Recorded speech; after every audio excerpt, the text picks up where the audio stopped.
অনেকে বলে ভালোবাসার কাছে মাথা নিচু করলে তাদের ক্ষতি নেই, কিন্তু আমি বলি যে তোমায় সত্যি ভালোবাসবে সে কখনোই তোমাকে মাথা নিচু করতে দেবে না। रुको जरा सबर करो। সে তো বুঝলাম, ভালোবাসায় যদি মাথা না নিচু করতে পারো, বিয়ের পরও তো তাহলে মাথা নিচু করবে না। আর বিয়ের পর মাথা নিচু না করলে ঢোকাবো কি করে? মানে আমি ঘরে ঢোকানোর কথা বললাম, ঠিক আছে? A few moments later. প্রেম আর গরম যখন দুটোই বেশি হয়ে যায় তখন জামা প্যান্ট খুলতেই হয়, ঠিক আছে? A few moments later. ঠিকই বলেছো তুমি। তাহলে শোনো, বেশি শীত পড়লে যেমন সোয়েটার গায়ে নিতে হয়, তেমন বেশি প্রেম জেগে গেলে বয়ফ্রেন্ডের ভাড়া মুখেও নিতে হয়, ঠিক আছে?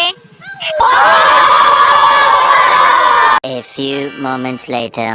আমি সাইকেল তুমি ভ্যান, এত ভালোবাসি বোঝো না কেন? এত ভালোবাসি বোঝো না কেন? আচ্ছা ঠিক আছে, মানলাম আমি ভ্যান তুমি সাইকেল। তাহলে শোনো, তুমি সাইকেল আমি ভ্যান, তুমি সাইকেল আমি ভ্যান, তোমাকে আমি ভালোবাসি না, বোঝো না কেন ব্যাং? यही नहीं, अभी और सुनिए। হলাম বাটি তোমরা হলে থালা, আমি হলাম বাটি তোমরা হলে থালা, বিয়ের আগে এত যে ঢোকাও কলা, তবু কেন মেটে না তোমাদের জ্বালা? সিস্টেম পার দেंगे। A few moments later. কথা দাও ঢুকতে না চাইলেও জোর করে ঠেলে ঠেলে ঢোকাবে। মানে তোমার বাড়িতে? হ্যাঁ নিশ্চয়ই, ঢুকতে না চাইলেও জোর করে ঢোকাবো, কিন্তু এত বড় নিতে পারবে তো?